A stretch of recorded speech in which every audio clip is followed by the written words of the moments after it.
Or how do you define that value add? If you were to, and maybe I'm asking the wrong question and asking just, how do we quantify this? But how do you quantify that value? How do you go to the CFO and say that, we've saved money here, here, here, and here, but we've also added value by these Right. activities that are sort of termed soft. Right, and, Soft. and, and a lot of the spaces that you want to look at. First of all, a lot of the things that we would be looking at would be cost savings. Right, productivity is a cost saving metric. Right, you are able to produce more. Right, which is technically more revenue, but it's more revenue at a lower cost, which means more profitability. That's the reason why productivity is important.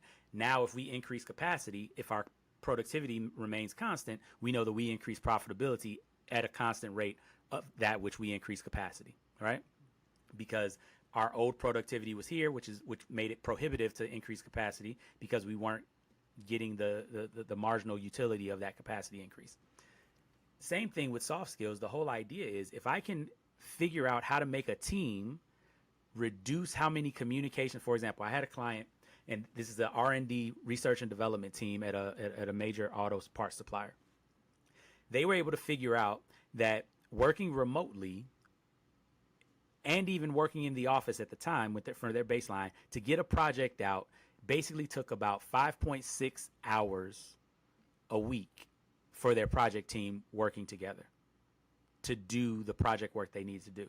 They did an experiment where they figured out how they could maximize the utility of their time working in the office, because the way that they were working in the office, they were still doing Teams calls in the office. So I drive in a half hour to work. I sit in front of my computer on a Teams call with all people that are not in the same office as me around the country, around the world. I could have done that from home. I just lost a half hour of productivity, but I'm in the office, right?